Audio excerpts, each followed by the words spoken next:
నమస్కారం. లైవ్ షోకి స్వాగతం. ముందుగా అతిథుల పరిచయం. శ్రీ దారా గోపి గారు, సీనియర్ పాత్రికేయులు, ప్రముఖ విశ్లేషకులు, టైమ్స్ ఆఫ్ ఇండియా మాజీ అసిస్టెంట్ ఎడిటర్. శ్రీ కారుమూరి వెంకటరెడ్డి గారు, వైఎస్ఆర్ కాంగ్రెస్ పార్టీ అధికార ప్రతినిధి. రైట్, అవి వీడియోలు. ఇక వార్తల్లోకి వెళ్దాం. రూపాయి 90కి జారిపోయింది. 90 రూపాయలు $1 అంటే మహాపతనం కిందే చూడాలా?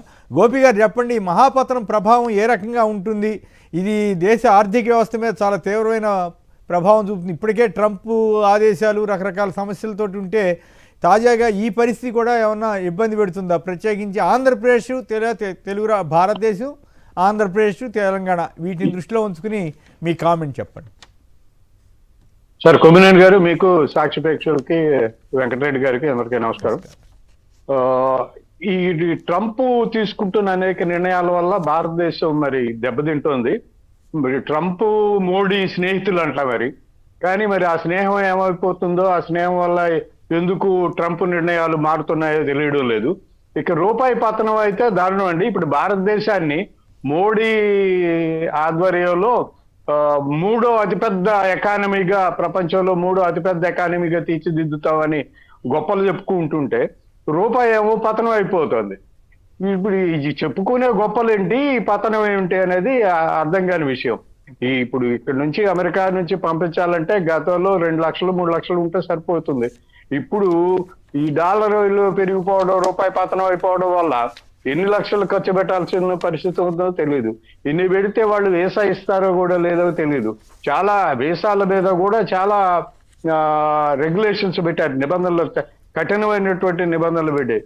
H1B వీసా కానీ, ఇప్పుడు మామూలు వీసా కానీ, దేనికైనా కానీ. మరి ఈ స్నేహం వీళ్ళిద్దరి మధ్య, ప్రధాని ప్రెసిడెంట్ మధ్య ఉండే స్నేహం ఏమైపోయింది అనేది తెలియడం లేదు. అంటే ఇక్కడ ప్రాబ్లం ఏంటంటే ఎగుమతుల మీదేమో సుంకాలు వేస్తున్నారు. పోనీ ఎగుమతులు చేస్తే మనకి లాభం వస్తుంది, రూపాయికి డాలర్లు బాగా ఎక్కువ వస్తాయి అనుకుంటానికి ఆ పరిస్థితి లేదు. దిగుమతి చేసుకుందాం అంటేనేమో చాలా ప్రమాదకరమైన రేటుగా మారిపోయింది కదా. దిగుమతుల మీద దీని ప్రభావం చాలా ఎక్కువగా ఉంటుందా ఈ రూపాయి పతనం వల్ల? ఎగుమతులు అసలు లేవండి. 50% ట్యాక్స్ వేసేసాడు ట్రంప్. సో ఎగుమతులు చాలా తగ్గిపోయినాయి చాలా వరకు.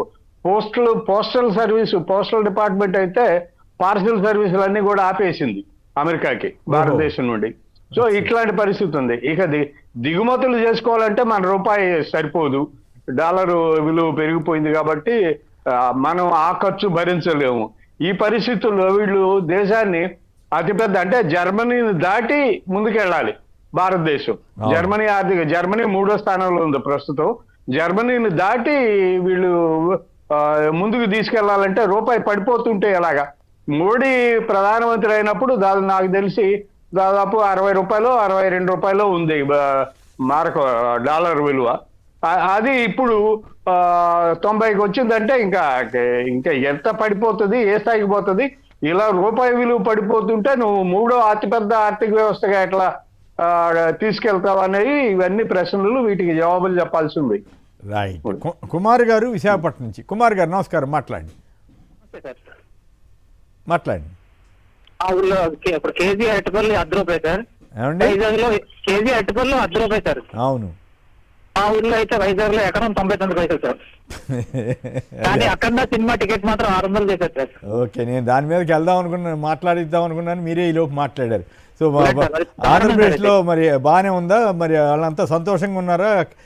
టికెట్ రేట్లు పవన్ కళ్యాణ్ గారి సినిమాకి 1000 పెట్టారా? 1000. అఖండ బాలకృష్ణ గారి సినిమాకి 600. నిన్న సిపిఐ నారాయణ గారు చాలా తీవ్రంగా మండిపడ్డారు. ఏంటి రేట్లు? నిజంగానే అరటికాయ రైతుకి కూడా పెట్టొచ్చు కదా, ఇగో ఎంత ఇస్తాము స్థిరీకరణ ఇదని చెప్పి అదేం చేయట్లేదు. మీరు అన్నట్టు విశాఖపట్నం అంతా మరీ అంత కారు చౌక అయిపోయిందండి. విశాఖపట్నం బ్రాండ్ చంద్రబాబు గారు చూసి ఎగబడి వస్తారంటే చూస్తే 99 పైసలకి ఇవ్వాల్సిన పరిస్థితి వచ్చింది. రైట్, అంతే కదా మిత్రమా? ఈ రూపాయి ఎఫెక్ట్ మీద కూడా ఏమైనా మాట్లాడతారేమో. Right, okay. ఈ నిజంగానే అఖండ సినిమా ప్రీమియర్ షో టికెట్ ధర ₹600, అది ప్లస్ 100 150 రూపాయలు రెగ్యులర్ షోలు పెంచారు కదా. అరటికి కిలో మద్దతు ధర 50 పైసలు అంటూ వ్యంగ్యంగా సోషల్ మీడియాలో వస్తుంది. అన్నదాత దుఃఖీభవ అని మీరేమంటారు? చంద్రబాబు నాయుడు గారు సంపద సృష్టిస్తానని చెప్పి అధికారంలోకి వచ్చారు.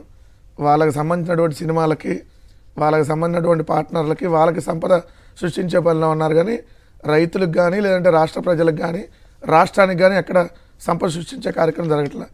దానిలో భాగం మీరు చూస్తే అరటి కిలో ₹1.5, అఖండ సినిమా టికెట్ ధర ₹600. మామిడి చూస్తే కిలో ₹3 నుంచి ₹4. అదే ఆంధ్రప్రదేశ్లో 1 ఎకరం పొలం 99 పైసలు వాళ్ళకి కావాల్సిన వాళ్ళకి ఇచ్చేస్తున్నారు. సో కాలర్సే చెప్తున్నటువంటి ప్రత్యేకించి విశాఖ పరిస్థితి. నగరంలో. విశాఖ నగరంలో అది కూడా ఏంటి సార్, 50 కోట్ల నుంచి 60 కోట్లు విలువైనటువంటి భూమిని ఎకరం 99 పైసలకి. తెలంగాణలో ఏమో 100 నుంచి 150 కోట్లు ఎకరానికి వస్తూ ఉంటే అక్కడ 99 పైసలు కట్టిస్తున్నారు. 100 కోట్లకి ఇక్కడ ఆక్షన్ స్టార్ట్ చేస్తే 171 కోట్లకి వెళ్ళింది సార్ మొన్న హైయెస్ట్. అదే 100 కోట్లకి లాస్ట్ 2 years బ్యాక్ కొన్నటువంటి ల్యాండ్ 131 కోట్లకి మొన్న మళ్ళీ దాని పక్కనే కొన్నటువంటి పరిస్థితి. కానీ ఇక్కడ కూడా విశాఖలో కూడా మీకు అన్నట్టు 50-60 కోట్లకి ఇక్కడ కూడా ఆక్షన్ పెట్టొచ్చు కదా సార్. 50-60 కోట్లకి ఆక్షన్ పెడితే అది కూడా మీకు 70-80 కోట్లకి వెళ్ళింది కదా. అవును, అసలు అన్ని ఎకరాలు ఇవ్వడానికి ఇక్కడ అంతా కలిపి ఎంత పెద్ద కంపెనీ అయినా కూడా ఎకరం 2 ఎకరాలు కూడా లేదు. మామూలు బిల్డింగుల్లో తీసుకుని పని చేస్తూనే ఉన్నాయి. అక్కడ 20 ఎకరాలు 30 ఎకరాలు అట్లా ఎందుకు ఇస్తున్నారు? ఇక్కడ రహేజా వాళ్ళు కొనుక్కున్నారు, ఈ సత్వా రియల్ ఎస్టేట్ వాళ్ళు కొనుక్కుంటున్నారు.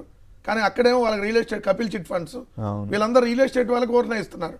అంటే ఇదేంటి క్విట్ ప్రోకో, తక్కువకి ఇచ్చినట్టు ఇస్తారు, దాంట్లో వీళ్ళు ఎవరో ఒకరిని బినామీలు పెట్టేసి రేపొద్దున కన్స్ట్రక్షన్లో వీళ్ళకి ఎంత పర్సెంటేజ్ వాటా అని ఉంటుంది. సో ఇది దోపిడీ కదా.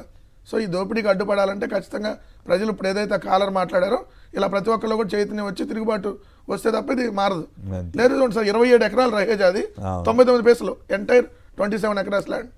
సో దీన్ని ఖచ్చితంగా ముగింపు పలకాలి. కరెక్టే. నిజంగా రైతులకు సంబంధించి మాత్రం మరి దారుణం కదా. నిన్న చూశాను సార్, 25% అన్న మొక్కజొన్న కొనుగోలు చేయమని అడుక్కుంటారు. చంద్రబాబు నాయుడు గారు కేంద్రానికి లేఖ రాసి 25% అన్న కొనుగోలు చేయండి ఏదైతే మద్దతు ధరకు అంటున్నాడు. పైన మీరు అధికారంలో ఉన్నారు, 164 సీట్లు ఇక్కడ ఉన్నాయి, అది అడుక్కునేది ఏంది? ఖచ్చితంగా డిమాండ్ చేసి తెచ్చుకోవాలి అనే అంశం కదా. రైట్. గోపి గారు చెప్పండి, అఖండ ప్రీమియర్ షోకి టికెట్ ధర ₹600 ఏపీలో. ఇక్కడ మరి అరటి మరి తెలంగాణలో కూడా ఇంక ఇచ్చినట్లేదు, ఇస్తారా తెలంగాణలో రేటు? అరటి మరి పవన్ కళ్యాణ్ గారికి అసలు షోలే సినిమాలే నడవనివ్వమని నిన్న కోమటిరెడ్డి హెచ్చరించారు కదా. అరటి మద్దతు ధర 50 పైసలు అంట. ఇది మరి అన్యాయంగా అనిపించట్లేదా? రైతులు పంటలు రోడ్డు మీద పారేస్తున్నారు సార్ మద్దతు ధర లేకపోవడంతో. మామిడి కానీ, టమాటా కానీ, మిర్చి కానీ ఇట్లాంటి పరిస్థితులు ఉంది. రైతులని పట్టించుకునే ప్రభుత్వం లేదు ఇక్కడ. ఈ ప్రభుత్వానికి రైతులతో సంబంధం లేదు. రైతులకి ప్రభుత్వానికి సంబంధం ఏంటి అంటే వాళ్ళ భూమి లాక్కోవడం మాత్రమే. దాని వరకే ప్రభుత్వం పరిమితమైంది తప్ప రైతులను ఆదుకుందాం, సకాలంలో రైతులకి పంటల కొనుగోలు చేద్దాం, వాళ్ళకి కొనుగోలు చేశాక డబ్బులు చెల్లిద్దాం అనేటువంటి ఆలోచన లేదు. మొన్న పౌర సరఫరా మంత్రి గారు నాదెండ్ల మనోహర్ గారు చెప్పారు 24 గంటల్లో డబ్బులు చెల్లిస్తున్నామని. కానీ ఒక్క రైతు కూడా మాకు డబ్బు పడింది అని చెప్పడం లేదు. అదే విచిత్రంగా ఉంది. చంద్రబాబు నాయుడు గారు చెప్పారు రైతులు యూరియా వాడొద్దు, వరి కూడా పండించొద్దు అని. వరి పండించకపోతే ఏం తినాలండి?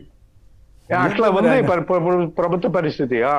అనేక పదార్థాల్లో రకరకాల కల్తీలు జరుగుతూ ఉంటాయి, రకరకాల సమస్యలు ఉంటాయి. అంత మాత్రం అయితే అవేం వాడొద్దని తింటలేదు కాబట్టి ఆయన పండిస్తుంది. మిగతా ఉత్పత్తులు కూడా ఇటువంటి ప్రాబ్లమ్స్ ఉంటాయి. నేను వరన్నం తిన్నా కాబట్టి పండించొద్దు అన్నట్టు చెబుతున్నాడు. ఏందో మరి విచిత్రంగా ఉంది. రైట్. ఇక స్క్రబ్ టైఫస్ కేసుల నమోదుపై సీఎం చంద్రబాబు సమీక్ష. వ్యాధిపై అవగాహన కల్పించాలన్న సీఎం చంద్రబాబు. ఆల్రెడీ 2 చనిపోయారట కదా పాపం. రోగులతో చెలగాటం. కాకినాడ జీజీహెచ్లో కాలం చెల్లిన కిట్లతో టైఫస్ పరీక్షలు. కోవిడ్తో సహా ప్రాణాంతక రోగ నిర్ధారణకు ఎక్స్పైర్ అయినటువంటి రియేజెంట్ల ప్రయోగం అంటూ వార్త వచ్చింది. ఏమిటి కొత్త వ్యాధి వచ్చింది, గత కొద్ది రోజులుగా సోషల్ మీడియాలో వస్తుంది, ఇది కరెక్టో కాదో అనుకున్నా. తీరా చూస్తే ఆంధ్రప్రదేశ్లో ఆంధ్రప్రదేశ్లోనే ఉందా? మిగతా చోట్ల ఇక్కడ తెలంగాణలో ఇంతవరకు అటువంటి ఈ మధ్య కూడా మీరు చూస్తాను సార్, ఇవన్నీ కలుషిత ఆహారం, కలుషిత నీరు వల్ల వస్తున్నాయని కూడా ఉంది. మనం మీరు తురకపాలెంలో అనేక మంది అలా నెలల తరబడి చనిపోతా దాదాపుగా 26 మంది ఎంతమందో చనిపోయారనేటువంటి వచ్చింది. దాని మీద కమిటీ కూడా వేసింది ప్రభుత్వం. కానీ ఇప్పటి వరకు ఏంటనేది నిజాలు ఇప్పటి వరకు బయటకు రాలి. అక్కడ కలుషిత తాగునీరు తాగటం వల్ల జరిగిందనేది వచ్చినటువంటి వార్త. అలానే మీరు చూస్తే గిరిజన ప్రాంతాల్లో విద్యార్థులు అక్కడ కూడా అదే పరిస్థితి. సో ఇప్పుడు ఇది దేని వల్ల వస్తుంది ఏంటనేది ప్రభుత్వం చెప్పాలి. వైద్య ఆరోగ్య శాఖ మంత్రికి జగన్ గారిని తిట్టడానికి ఉన్నటువంటి టైం ఉంది, కానీ దాని మీద సమీక్షకి ఎక్కడ ఉంది సార్? ఏమంటారు? వైద్య ఆరోగ్య శాఖ మంత్రిగా ఉన్న సత్యకుమార్ యాదవ్ ఏ రోజైనా దాని వైద్య ఆరోగ్య శాఖ గురించి మాట్లాడినటువంటి దాఖలాలు ఉన్నాయా? అవును. సో అసలు ఈ వ్యాధి ఏంటి, దేనికి వస్తుంది, ఇప్పుడు ఇంత టెక్నాలజీ ఉండగా మనం కనిపెట్టచ్చు కదా ఈజీగానే. అవును. కానీ ప్రజల ప్రాణాలు కోల్పోయేదాకా వచ్చిందంటే వాళ్ళు సరిగ్గా మళ్ళీ అటు అంటే మీకు ఎవరు చెప్పారు, మీరు డాక్టర్ చెప్పాడా మిమ్మల్ని, మీ మీద కేసులు పెడతారు. పత్రికల్లో వచ్చిన వార్తలే మనం మాట్లాడదు కాదు సార్, పత్రికల్లో వచ్చినటువంటి వార్తలు బట్టి మనం మాట్లాడతాం. కాదుగా అట్లా మిమ్మల్ని పత్రికలకి స్టాండర్డ్ కాదని అంటున్నాను. నన్ను విచారణలో అడిగారు.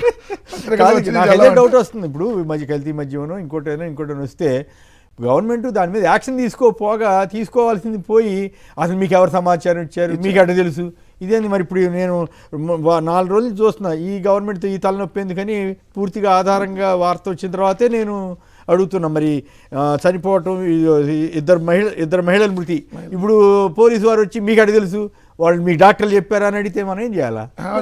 అడగటం ఓకే సార్, మీ దగ్గర రిపోర్ట్ ఇవ్వమంటున్నారు వాళ్ళు ఎదురు. ఇప్పుడు నన్ను అడిగారు అట్టానే, బెల్ట్ షాప్ ఉందని చెప్పి మీరు ఎక్సైజ్ శాఖ మీకు ఏమైనా అధికారికంగా ఇచ్చిందని అడిగారు నన్ను.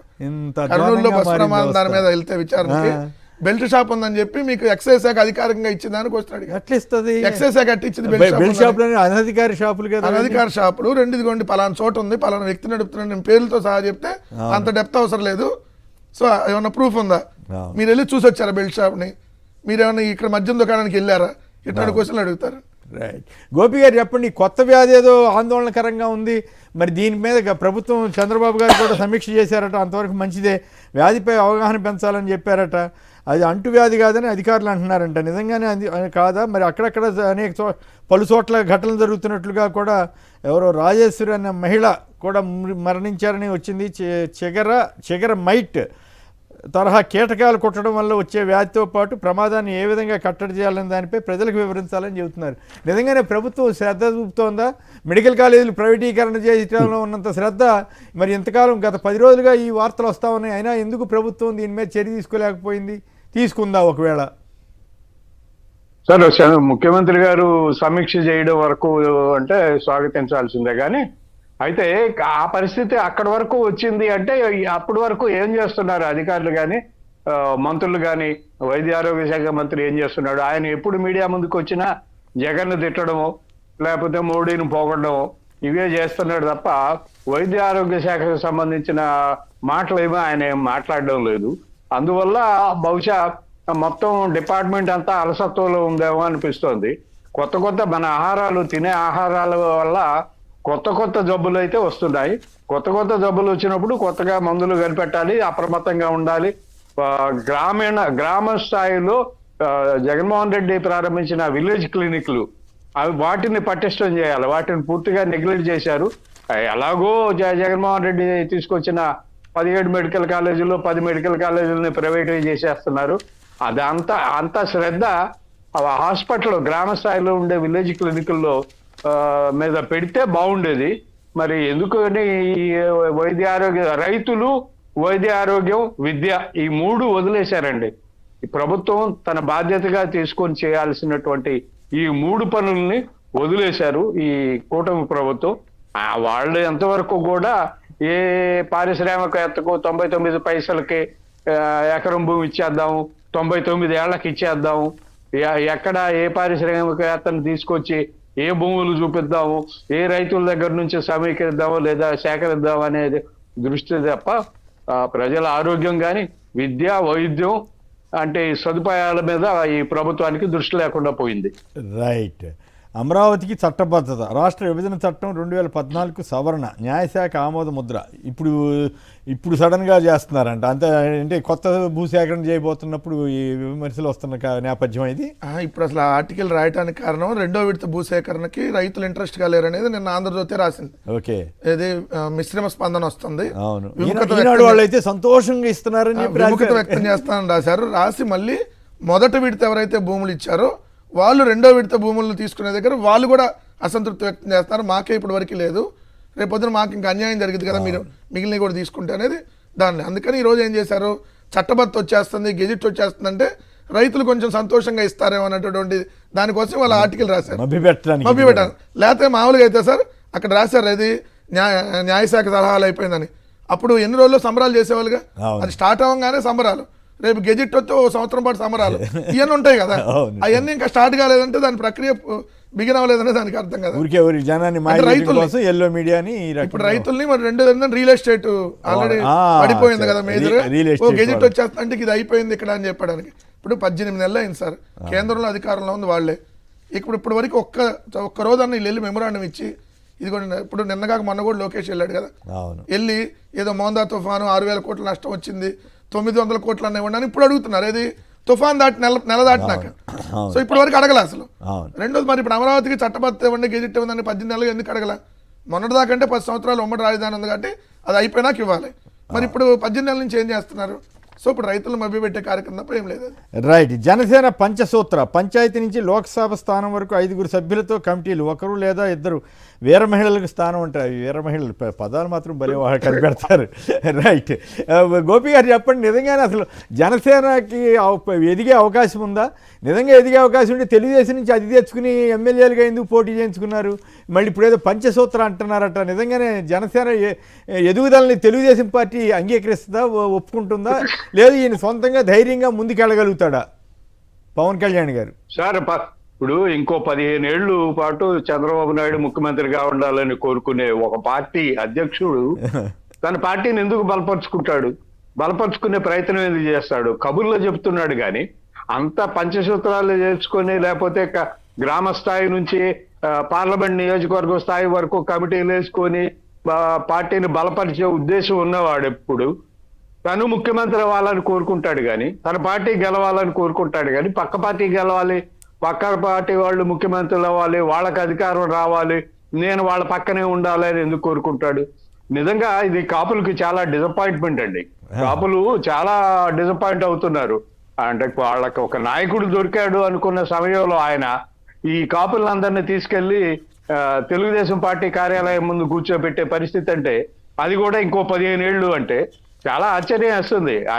అది ఇదేమి రాజకీయం అనేది అర్థం కావడం లేదు.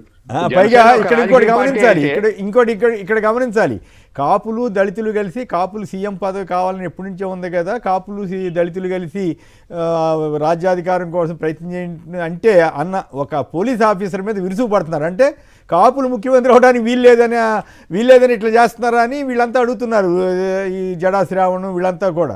మరి ఈ పరిస్థితిలో మీరు చెప్పినట్టుగా మరి పవన్ కళ్యాణ్ గారు పెంచుతాడా? పార్టీని పెంచే ప్రయత్నం చేస్తారా? పార్టీని పెంచే ప్రయత్నం ఏం చేయాలండి, అంతవరకు వాస్తవం. అది కాపులకి కూడా పూర్తిగా అర్థమైపోయింది. పార్టీని పెంచే ప్రయత్నం ఆయన చేయడు, పార్టీని పెంచడు, ఇలా తోక పార్టీగానే ఉంచేస్తాడు. ఈ తోక పార్టీగానే ఉండాలి. కాపుల్ని పెరగాలి అని చెప్పిన సస్పెండెడ్ ఆఫీసర్ మీద మాత్రం వాళ్ళు ఉద్యోగం తీసేయాలని ఉత్తరాలు రాస్తున్నారంట. అది వాళ్ళ ఉద్యోగం తీసేయాలని ఉత్తరాలు రాస్తున్నారు. అది చాలా దారుణం. అంటే సార్ నేను ఒక మాట చెప్తాను. స్పీకర్ అయ్యన్న పాత్రుడు గాని, డిప్యూటీ స్పీకర్ రఘురామకృష్ణరాజు గాని ఇద్దరు పార్టీ జెండాలు కట్టుకొని పార్టీ రాజకీయ కార్యక్రమాలకు హాజరవుతున్నారండి. గతంలో స్పీకర్ స్థానంలో ఉండే నారాయణరావు గారు కానీ, లేకపోతే పార్టీ మహానాడు కూడా అటెండ్ అయ్యారు. పార్టీ పూర్తిగా పార్టీ కార్యకర్తలు. ఒకప్పుడు ఐదేవర కాళేశ్వరరావు పంతులు గారు వీళ్ళంతా ఉన్నప్పుడు దాని మీద చర్చ కూడా జరిగింది, ఏం చేయాలని. స్పీకర్ని యునానిమస్గా పెట్టకపోతే ఎట్లా సాధ్యం అవుతుందని చర్చ కూడా జరిగింది. అయితే మీరు అన్నట్లు కొంతమంది విలువలు పాటించారు, కొంతమంది పట్టించుకోకుండా పార్టీ సమావేశాలకు కూడా వెళ్తున్నారు, వెళ్ళారు కూడా. కాబట్టి అది ఇట్లా పార్టీలకి సమావేశాలకు వెళ్ళేవాళ్ళు సస్పెన్షన్ లో ఉన్న ఐపీఎస్ ఆఫీసర్ ఏదో ఆ కులం ఈ కులం కలిసి ఉండాలి అన్నాడు ఆయన. అయితే కుట్టుకోమనలా, కలిసి ఉండాలి, కలిసి ఉంటే బాగుంటుంది అని అంటే దాన్ని తప్పు పట్టడం ఏంటి?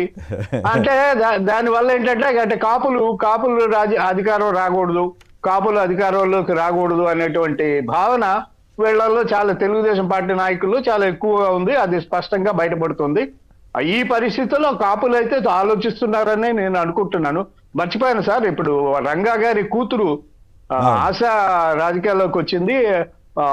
ఏ పార్టీలో ఇంకా చేరలేదు అనుకోండి. కాకపోతే రాధారంగా మిత్ర మండలి అనేటువంటి పేరుతో దాన్ని బలోపేతం చేస్తానని చెప్తుంది. ఇప్పుడు బహుశా కాపులందరూ కూడా ఆ అమ్మాయి వైపు చూస్తున్నారు. కనీసం తమకన్నా ఈ అమ్మాయి అన్నా గట్టిగా నిలబడదా మన తరపున అని చూస్తున్నారు. చూడాలి, రేపు డిసెంబర్ 26న వైజాగ్ లో రంగానాడు అని పెడతారంట ఆయన చనిపోయిన రోజున. మరి ఒకవేళ అదే అయితే మాత్రం కాపులందరూ పవన్ కళ్యాణ్ వదిలేసి ఆ అమ్మాయి వైపు వెళ్ళిపోతారు. అంతేనా ఖచ్చితంగా. అందుకే నేను పంచసూత్రం పెట్టింది. మీరు భలే పాయింట్ చెప్పారే.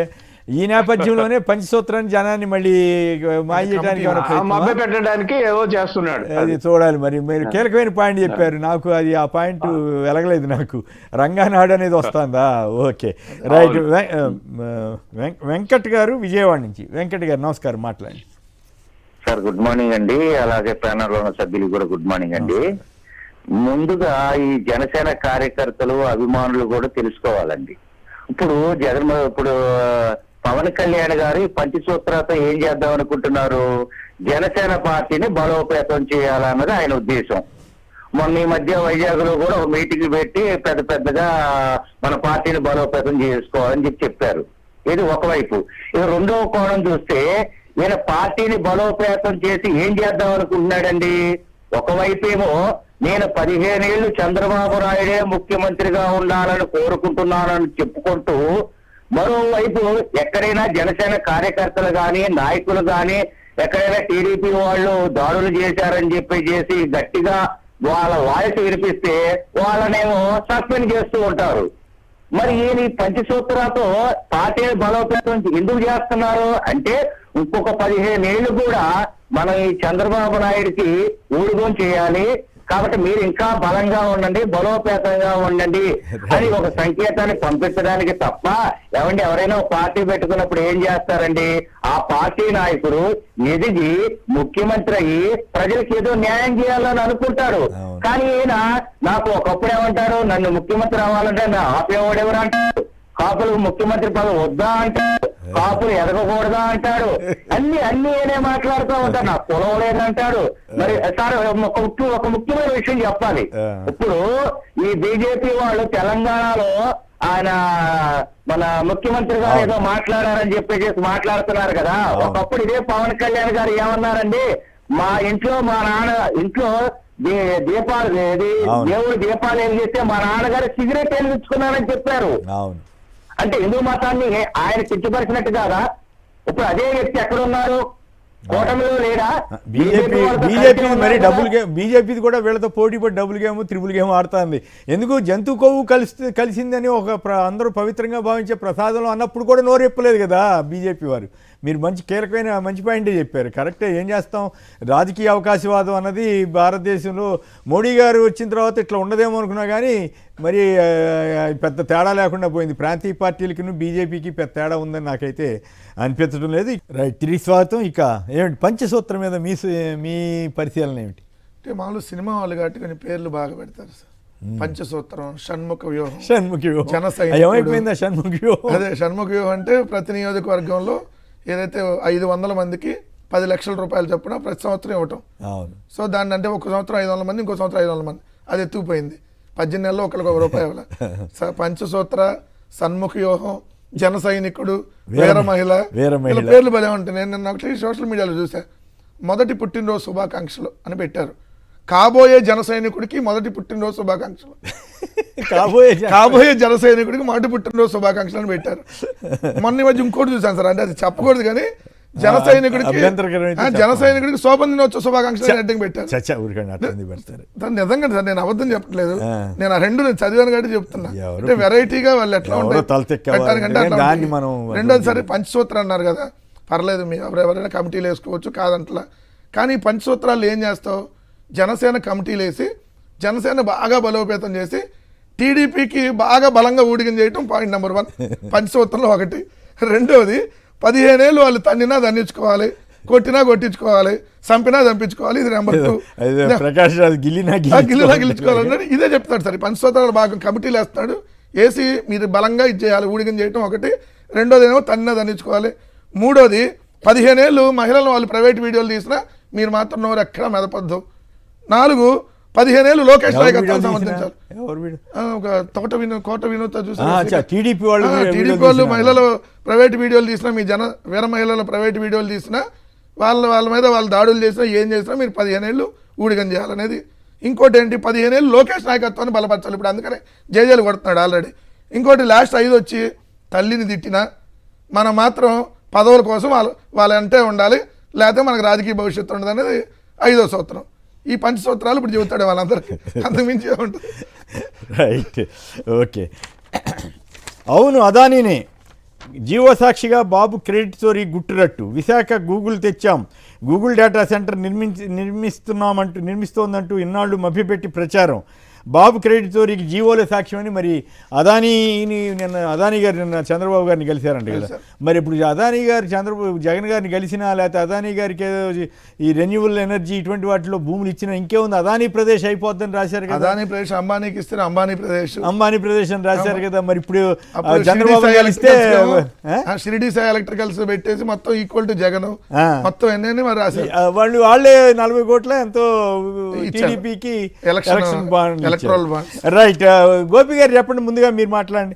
అదానీ వ్యవహారంలో గూగుల్ డేటా సెంటర్ అని రాయకుండా జీవోలో అదానీకి ఇన్ఫ్రాకి ఇస్తున్నాము అని 6 కంపెనీలకి వాటికి సంబంధించిన వివరాలు మాత్రమే ఎందుకు ఇవ్వాల్సి వచ్చింది? చివరికి ఒప్పుకోక తప్పలేదా? అదానీ డేటా సెంటర్ ఇది జగన్ గారు అంతకుముందు స్టార్ట్ చేసిన దానికే ఎక్స్టెన్షన్ అనే సంగతి ఇప్పటికీ ఒప్పుకోక తప్పలేదా? సరే, వాళ్ళు రికార్డుల పరంగా అయితే ఖచ్చితంగా ఇది అదానీ డేటా సెంటర్ అండి. గతంలో జగన్మోహన్ రెడ్డి ముఖ్యమంత్రిగా ఉన్నప్పుడు జరిగిన ఒప్పందానికి ఇది కొనసాగింపు, అంతే తప్ప ఇది కాదు. కానీ బయటికి మాత్రం గూగుల్ డేటా సెంటర్ అని చెప్పుకుంటున్నారు. అంటే గూగుల్ అనేది ప్రపంచవ్యాప్తంగా పరిచయం ఉన్న పేరు కాబట్టి ఆ పేరు చెప్పేసి మేము గూగుల్ తెచ్చామని చెప్పుకోవడానికి పనికొస్తుందని. కానీ వాస్తవానికైతే జియో ప్రకారం చూసినా లేకపోతే వాస్తవాలు చూసుకున్నా కూడా ఇది అదానీ డేటా సెంటర్. అదానీ 78,000 కోట్లు ఖర్చు పెట్టి అక్కడ పెద్ద డేటా సెంటర్ 1000 మెగావాట్ల డేటా సెంటర్ నిర్మిస్తున్నాడు. దానిలో గూగుల్, ఎయిర్టెల్ భాగస్వాములు. గూగుల్ కాదండి, రైడన్. గూగుల్ పేరే లేదంట దాంట్లో ఎక్కడ కూడా. గూగుల్ వాళ్ళకి డేటా సెంటర్కి అవసరమైన ఫెసిలిటీస్ వాళ్ళకి స్టాండర్డ్స్కి అనుగుణంగా ఉండాలని జీవోలో ఉందట. ఇందాక నేను ఎవరితో వీడియో విన్నా, నేను మొత్తం చదువు. అది గూగుల్ కానీ ఎయిర్టెల్ కానీ data centre Adani data centre కి భాగస్వాములు అండి. ఎయిర్టెల్ ఏమో కేబుల్ ఇస్తుంది, డేటా మెయింటెనెన్స్ అదంతా కూడా గూగుల్ చేస్తుంది. దాని నిర్మాణం మెయింటెనెన్స్ అంతా కూడా అదానీగా చేస్తున్నాడు. అది అదానీ డేటా సెంటరే, కానీ దాన్ని వాళ్ళు గూగుల్ అని చెప్పుకుంటూ ప్రచారం చేసుకుంటారు. ప్రచారానికి బాగా పనికొస్తుంది. మేము ఆంధ్రప్రదేశ్కి మా ప్రభుత్వం వచ్చాక గూగుల్ తెచ్చామని చెప్పుకోవడానికి పనికొస్తుంది. కానీ ఇది జగన్మోహన్ రెడ్డి హయాంలో వచ్చిన డేటా సెంటరే. అది జగన్మోహన్ రెడ్డి కాకపోతే ఏంటంటే అప్పుడు జగన్మోహన్ రెడ్డి 300 మెగావాట్ల కెపాసిటీ తోటి డేటా సెంటర్ ఒప్పందం చేసుకున్నారు. కానీ అప్పుడు ఒక కండిషన్ కూడా పెట్టారు ఆయన. ఏం పెట్టారంటే ఒక సాఫ్ట్వేర్ కంపెనీ పెట్టాలి, ఇక్కడ పెట్టి ఉద్యోగాలు ఇవ్వాలి, దాదాపుగా ఒక 25,000 మందికి ఉద్యోగాలు వచ్చే అవకాశాలు ఏర్పాట్లు చూడండి అని చెప్పారు. ఇప్పుడైతే అది లేదు, అది పోయింది, అది ఎగిరిపోయి 300 మెగావాట్ల 1000 మెగావాట్లకి వెళ్ళిపోయింది. అది అదానీ డేటా సెంటర్. పైగా దీనికి 22,000 కోట్ల రాయితీలు ఇస్తే 200 మందికి ఉద్యోగాలని అఫీషియల్గా అనౌన్స్ చేశారు కదా. అఫీషియల్గా లేదు, 200 కాదు 2,000, 22,000 కోట్ల రాయితీలు ఎక్కడ, 200 అయితే 2,000 ఉద్యోగాలు ఎక్కడ? ఈ కంపారిజన్ కూడా, ఈ మిస్ మ్యాచ్ కూడా మరి ప్రభుత్వం ఎందుకు అర్థం చేసుకోవట్లేదో తెలీదు. ఎవరి ఒత్తిడితోటి ఇట్లా చేస్తున్నారో కూడా తెలీదు. ప్రచార యావలో ఉన్నారు వాళ్ళు. అంతే, గూగుల్ అంటే అయిపోయింది, జనం అంతా నమ్మేస్తారని ఒక పోనీ తెచ్చిన. నిజంగా అదానీ డెంటర్ తీసుకొచ్చాం, మేము ఎక్స్టెండ్ చేస్తున్నాం, జగన్ గారు తీసుకొచ్చింది అయ్యిండొచ్చు కానీ, బట్ మేము ఎక్స్టెండ్ చేస్తున్నాం అంటే తప్పేం కాదు. వాళ్ళకి ఇక్కడ క్రెడిట్ వస్తుంది ఎంతో కొంత. అసలు మొత్తం క్రెడిట్ మొత్తం చోరీ చేయాలన్నట్లుగా ఇప్పుడు అనవసరంగా బదనాం అవటమే కదా. ఇప్పుడు నిజం నిలకడ మీద తెలిసిద్ది అనేది మనకి సామెత ఉంటుంది. సో ఇప్పుడు అదానీ డేటా సెంటర్ కాదు, అది గూగుల్ డేటా సెంటర్ అని చెప్పి ఇదే ముఖ్యమంత్రి చంద్రబాబు నాయుడు గారు పెద్ద పెద్ద హోర్డింగ్లు. అసలు వైజాగ్ అయితే జీ ప్లేస్లో గూగుల్ వేస్తారు. వైజాగ్ అనే దాంట్లో సింబల్లో జీ ప్లేస్లో గూగుల్ వేస్తారు. సో ఏంటంటే అప్పుడు అన్నారు అందరూ వైజాగ్లో మరి ఏ కూడా ఉంది కదా, మరి ఏ ప్లేస్లో అదానీ రాయాలి కదా అని. సో ఇక్కడేంటి, మొన్న అదానీ, నిన్నేమో గూగుల్, మళ్ళీ నేడు అదానీ అయిపోయింది. సో నిజం ఎన్నాళ్ళు దాస్తారు. ఇప్పుడు ఏమైంది, అదానీ డేటా సెంటర్ అంటే మేము దాన్ని ఇంకొద్దిగా ఎక్స్పాండ్ చేస్తున్నాము అని చెప్పి చెబితే దాన్ని ఎవరన్నా కాదంటారా? దాని క్రెడిట్ మొత్తం మాకే రావాలనేటటువంటి ఉద్దేశంతో వీళ్ళు అక్టోబర్ 11న రైడన్కి భూములు ఇచ్చారు సార్.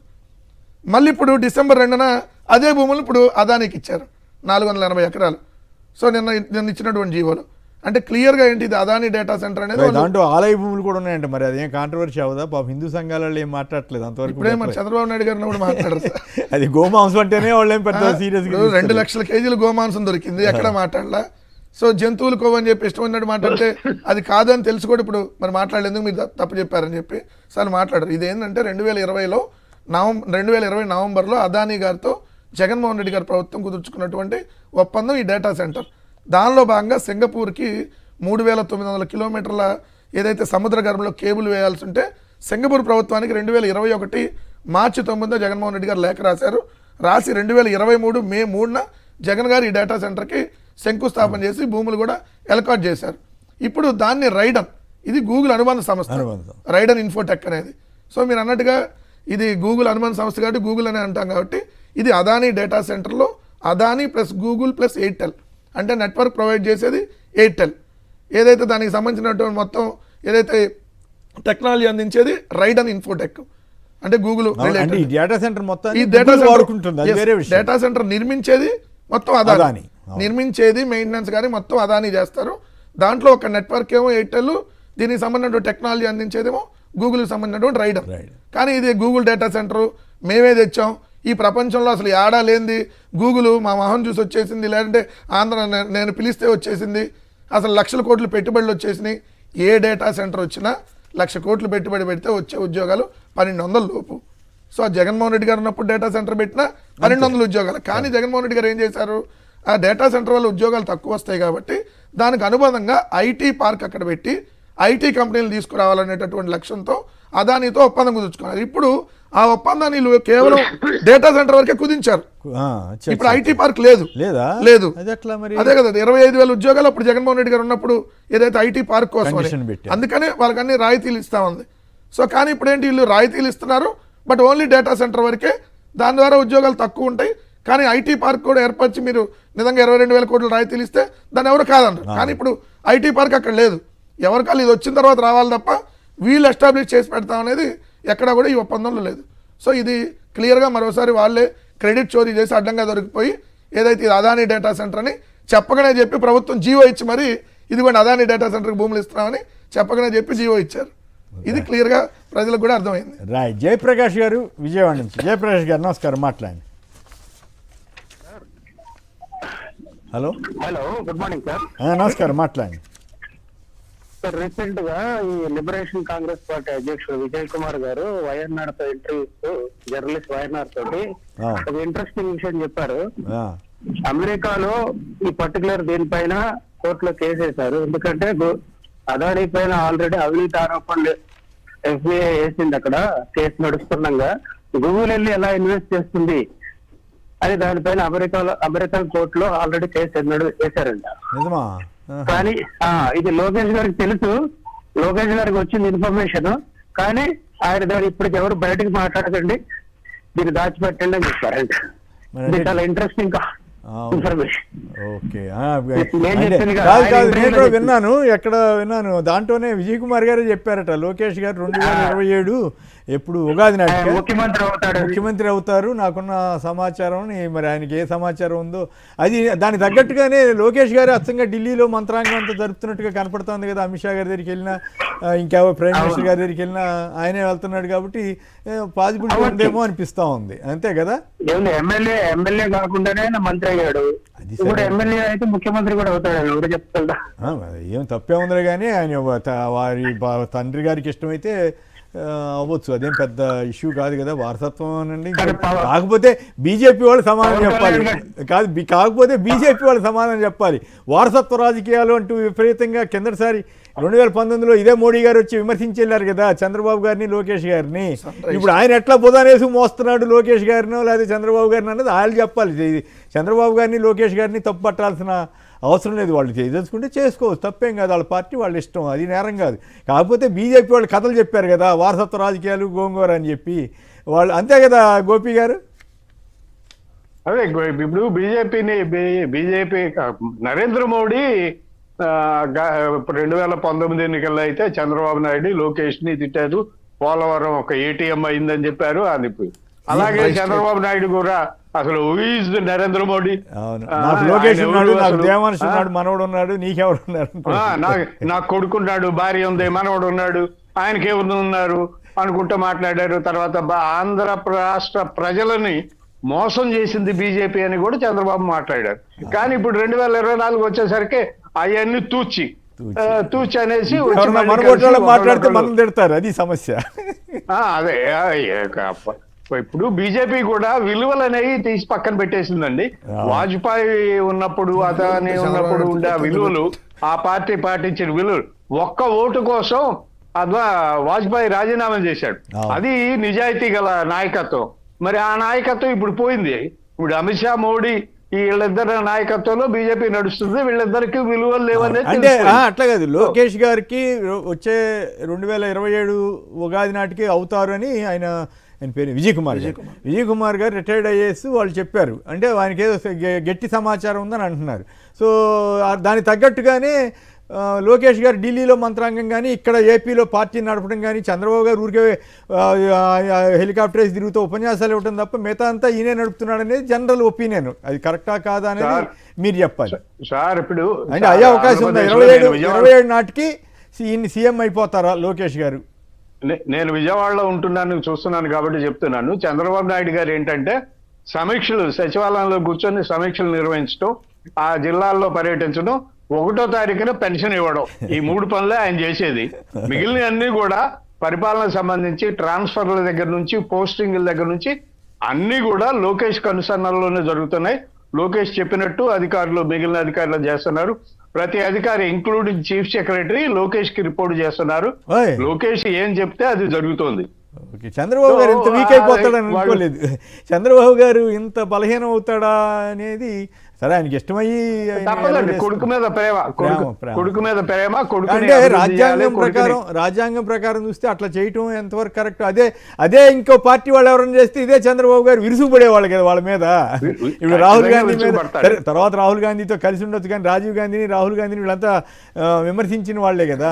మీరు రాజ్యాంగాన్ని అట్లా పాటిస్తుండడానికి ప్రభుత్వం మీరు రాజ్యాంగం గురించి మాట్లాడతారు. వాళ్ళు సపరేట్ రెడ్ బుక్ రాజ్యాంగం పెట్టుకొని ఇష్టమైనట్టుగా చేస్తాను. ఇంకా రాజ్యాంగంతో సంబంధం ఉంది. రెండోది, ఆల్రెడీ ఇప్పుడు ముఖ్యమంత్రిగా అఫీషియల్ గా లేడు లోకేష్, అంతేనా? షాడో ముఖ్యమంత్రిగా మొత్తం తెర వెనక వ్యవహారాలను అతనే నడుపుతున్నాడు కదా. పేరు చంద్రబాబు నాయుడు ఈ రెడ్ బుక్ వదిలేసి పద్ధతిగా ఉంటే ఆయన ఒకటి, నేను లోకేష్ గారికి with all sincerity I'm telling, చిత్తశుద్ధితో చెబుతున్నా. ముందు చంద్రబాబు గారు కనుక గతంలో స్టైలు ఏదో అబద్ధాలు చెప్పి ఏదో ఎదిగాడు కాబట్టి తను కూడా అదే లైన్లో వెళ్ళాలనుకుంటే ఆ రోజులు కాదు ఇవి. సోషల్ మీడియా మంచిది కాదు. అది ఒక ఐటీడీపీ అని పెట్టుకొని ఫేక్ ప్రచారాలు, విపరీతమైనటువంటి ఫేక్ ప్రచారాలతో చంద్రబాబుని మించి లోకేష్ ఒక టీంని పెట్టుకొని ప్రచారం చేస్తున్నాడు. మా తండ్రి కంటే 4 చదివాను నేను మోసం చేయడంలో. ఈయన యంగ్ కాబట్టి కొత్త అంటే ఆఫ్ కోర్స్ 10 ఏళ్ళు అయిపోయింది అనుకోండి, అవకాశం వస్తుంది కాబట్టి ఒక డిగ్నిఫైడ్గా, హుందాగా, మంచి కాస్త నిజాయితీగా ఉన్నాడు. మీరు వాళ్ళ నుంచి ఏం ఎక్స్పెక్ట్ చేయకూడదు, అదే అడుగుతున్నారు. అట్లా ఉంటే ఆయనకు కూడా గౌరవం ఉంటుంది, గౌరవం వస్తుంది. సీఎం అయితే పర్వాలేదులే బాగానే ఉందని. ఇప్పుడు అట్లా కాదుగా, ఇప్పుడు మంత్రిగానే అరాచకాలు జరుగుతూ ఉంటే సీఎం అయితే ఇంకెంత భయంకరంగా భారత రాష్ట్రం అనే పరిస్థితి తెచ్చుకోకూడదు కదా. అందుకని నేను సలహా ఇస్తున్నాను. నాదే ఉంది, నేను రేపు ఎప్పుడు ఎంతకాలం ఉంటాం మేము, 70కి వచ్చిన వాళ్ళం కాకపోతే కుర్రాడు కాబట్టి మంచి సలహా ఇస్తున్నాం. లేదు మా తండ్రిదే బాట కరెక్ట్ అనుకుంటే మనం ఏం చేయాలి? ఆ బాటకి 4 గంటలు అది ఆ దిక్మాల రెడ్ బుక్ ఇటు పిచ్చుకోవాలి వదిలేకపోతే ఆయన చుట్టూరా బేభత్సంగా ఉంటారంట కదా, ఎవరు సలహాదారుల పేరు మీద ఎవరెవరో ఉంటారంట. మరి వాళ్ళందరినీ నమ్ముతున్నాడు ఏం పాడు. అదే రాజకీయం అనుకుంటే మనం ఏం చేయగలిగింది? విలువలతో కూడిన రాజకీయం చేయాలని అలవాటు చేసుకుంటే మంచిది. లేదు మా ఆయన ఇష్టం. వాళ్ళకి తెలియదు మీరు చెబుతున్నారు, అది ఉందా మా డిక్షనరీలో అంటారు. రైట్. ఇంకా ఒకసారి కొన్ని ఇతర వార్తలు కూడా చూద్దాం. త్వరలో 40,000 ఉద్యోగాలు. హుస్నాబాద్లో ముఖ్యమంత్రి రేవంత్ రెడ్డి ప్రకటన. ముఖ్యమంత్రి గారు, మల్లుబట్టి గారు ఇద్దరు వెళ్ళి ప్రధానమంత్రిని కూడా కలిసి గ్లోబల్ సమ్మిట్కి రమ్మని ఆహ్వానించారు. ఛత్తీస్గఢ్లో ఎన్కౌంటర్ జరిగి 12 మంది మావోయిస్టులు మరణించారు. 2వ విడత పంచాయతీ ఎన్నికల్లో నామినేషన్లు భారీ ఎత్తున వచ్చాయి. అట్లాగే బీసీ రిజర్వేషన్ల పెంపుపై స్టే పొడిగిస్తూ హైకోర్టు విచారణ వాయిదా వేసింది.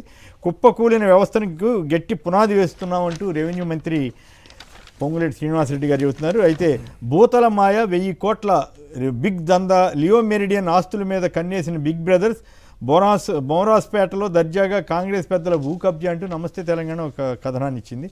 మరి దాని మీద ఎట్లాగో తెలియదు, దాంట్లో ఎంతవరకు వాస్తవం ఉంది ఏంటనేది తర్వాత వస్తుంది. ఇక విశాఖ మరో గ్లోబల్ డేటా సెంటర్ రాబోతుందని ఎల్లో మీడియా ప్రచారం అయితే భారీ ఎత్తున చేసేస్తున్నారు. ఈ మద్యం కేసు మీద వైసీపీ వాళ్ళ మీద రోజు ఏదో ఒకటి రాస్తూనే ఉంటున్నారు వీళ్ళు. పింఛన్ సొమ్ము నుంచి ఇంటి పన్ను వసూళ్లట, లబ్ధిదారుల తిరుగుబాటుతో తోక ముడిచిన ప్రభుత్వం అంటూ కాకినాడ జిల్లా తుని మండలం లోవకొత్తూరులో ఘటన. చివరికి పెన్షన్ ఇచ్చినట్టు ఇచ్చి దాంట్లో ఇంటి సొమ్ము ఇంటి పన్ను కట్ చేస్తున్నారట. రైట్. ఇక రైతు ఉత్పత్తులకు గ్లోబల్ బ్రాండ్ అని, విద్యుత్ ఛార్జీలు పెంచేది లేదని, అప్పు పుట్టడం లేదని చంద్రబాబు గారు నిన్న రైతన్నా మీకోసం అనే కార్యక్రమంలో మాట్లాడారు. నిజంగా రైతన్నా మీకోసం సరిగా జరగట్లేదు, అటర్ ఫ్లాప్ అయిందని కొన్ని విశ్లేషణలు వచ్చాయి. ఇప్పుడు చంద్రబాబు గారు స్వయంగా వెళ్ళి ఆ సందర్భంలో చేసిన ప్రసంగాల్లో రైతులు అడుగుతున్న వాటిని దాటవేసి అప్పు పుట్టేవారు దొరకట్లేదు, విద్యుత్ ఛార్జీలు పెంచేది లేదు, ఆల్రెడీ పెంచారా లేదా? గోపి గారు చెప్పండి, అప్పు పుట్టట్లేదు అంటారేంటి? ఓ పక్క 2,60,000 కోట్లు తీసుకొచ్చి మరి ఇప్పుడు ఇంకా ఆల్రెడీ ఎఫ్ఆర్బిఎం దాటిపోయామని చెప్తే అది సంపద సృష్టించినట్లా లేక విధ్వంస పాలన చేస్తున్నట్లా? సార్, చంద్రబాబు నాయుడు గారు సంపద సృష్టిస్తా, అప్పులు చేయను జగన్మోహన్ రెడ్డి లాగా అని చెప్పి అధికారంలోకి వచ్చారు. కానీ ఈ 16 నెలలు 17 నెలల్లో ఆయన సృష్టించిన సంపద ఏంటి? ఎక్కడ ఏ ఊరిలో, రాష్ట్రం మొత్తం మీద 26 జిల్లాల్లో ఏ జిల్లాలో ఏ గ్రామంలో ఎంత సంపద సృష్టించారు, ఎంత ప్రజల కొనుగోలు శక్తిని ఎంత పెంచారు అనేది చూస్తే జీరో కనిపిస్తుంది. ఆయన వచ్చిన రోజు నుంచి కూడా ఫస్ట్ డే నుంచి కూడా అప్పులు చేస్తూనే ఉన్నారు. ఇప్పటికి 2.5 లక్షల కోట్లు అప్పు చేశారని చెప్తున్నారు. ప్రతి మంగళవారం అప్పుకెళ్తున్నారని కూడా చెప్తున్నారు. మరి అది ఎంతవరకు నిజం అనేది తెలియాలి. ప్రతి మంగళవారం మినిమంగా 7,000-8,000 కోట్ల రూపాయలు అప్పులు తెస్తున్నారనేది ఒక విషయం. ఇంత అప్పు తెస్తూ మరి మెడికల్ కాలేజీలని జస్ట్ ఒక 5,000 కోట్లతోటి కంప్లీట్ అయ్యే మెడికల్ కాలేజీలు ఎందుకు ప్రైవేట్ పరం చేస్తున్నారనేది తెలియదు. ఇకపోతే చంద్రబాబు నాయుడు గారు రైతులు ఏమడిగినా, రైతులే కాదండి ప్రజలు ఏమడిగినా కూడా దాన్ని ఆయన దగ్గర జవాబు లేకపోతే దాన్ని దాటవేసి ఇంకో కబురు చెప్తూ ఉంటారు. ఆ కబుర్లో భాగంగానే నిన్న కూడా రైతులతో ముఖాముఖిలో ఆయన అట్లా మాట్లాడారు, అప్పు పుట్టడం లేదు అని. అంటే ఏంటంటే గతంలో జగన్మోహన్ రెడ్డి రాష్ట్రాన్ని విధ్వంసం చేశాడు అని చెప్పాడు. రాష్ట్రాన్ని విధ్వంసం చేయడం అంటే చేస్తే రాష్ట్ర ఆర్థిక పరిస్థితి దివాళా తీసే పరిస్థితి ఉంటే కాగ్ కానీ, నీతి ఆయోగ్ కానీ, ఆర్బీఐ కానీ ఈ 3 ఆర్థిక సంస్థలు రిపోర్ట్ చేయవా? ఎక్కడ రిపోర్ట్ చేయలేదే. ఎక్కడ కూడా ఏ రిపోర్ట్లో ఏ సంవత్సరం 5 సంవత్సరాల్లో ఏ సంవత్సరం కూడా కాగ్ కానీ, నీతి ఆయోగ్ కానీ, ఆర్బీఐ కానీ ఆంధ్రప్రదేశ్లో ఆర్థిక విధ్వంసం జరుగుతోందని నివేదిక ఇవ్వలేదు. మరి వాళ్ళు ఇవ్వకుండా ఈయనకి ఎట్లా తెలిసింది ఇది? సో ఇట్లా ఊరికే అబద్ధాలు చెప్పుకుంటూ వెళ్ళిపోతుంటాడు ఆయన చంద్రబాబు నాయుడు. కానీ ఆయన రాజకీయమే అబద్ధాల పునాదిగా మొదలవుతుంది.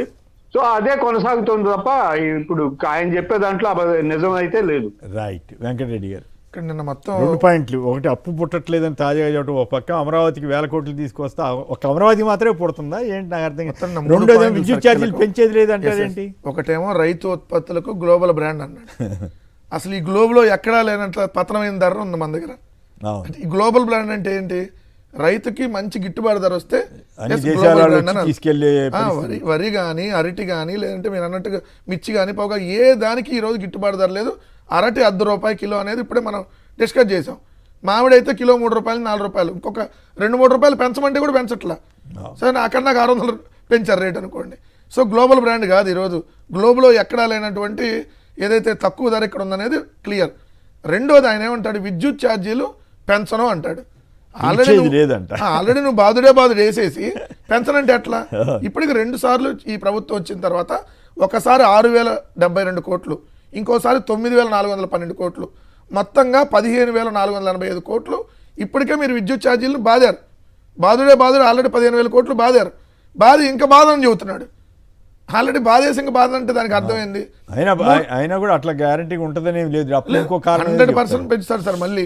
ఎందుకంటే ఇప్పుడు రోడ్లు వేస్తారని చెప్పి ప్రైవేట్ వాళ్ళకి పీపీపీ విధానంలో ఇస్తా ఏమంటున్నాడు, పెట్రోల్ డీజిల్ మీద రూపాయి సెస్ విధిస్తానంటున్నాడు. మళ్ళీ అక్కడ టోల్ గేట్లు పెడతానంటున్నాడు.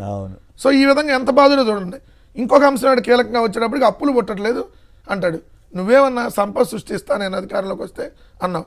ఇప్పుడేంటి అప్పులు పుట్టట్లేదు అంటావు? అప్పులు పుట్టడానికి సంపద సృష్టికి తేడా ఉంది కదా. అసలు అప్పులు చేయకూడదు కదా నువ్వు. అవును. రెండో అంశం అసలు కానీ అప్పులు తేకుండా సంపద అప్పులు తేను సృష్టించి సంపద పేదలకు సృష్టిస్తా అని చెప్పాలి. కానీ మీరు అధికారంలో ఉన్న ఏ సంవత్సరం అన్నా సంపద సృష్టించారా? ఎవ్రీ ఇయర్ రెవెన్యూ లోటే కదా.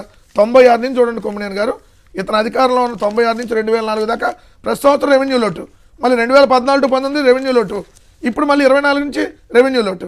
కానీ అప్పులు మాత్రం రికార్డు స్థాయిలో చేశారు. This is ultimate all time record అని సినిమా డైలాగ్ లాగా 18 నెలల కాలం. ఈరోజు 4వ తారీఖు డిసెంబర్ 4, మన జూన్ 4 ఏదైతే రిజల్ట్ వచ్చింది, కరెక్ట్గా ఈ 18 నెలల్లో చూస్తే వీళ్ళు చేసిన అప్పు 2,66,175 కోట్లు.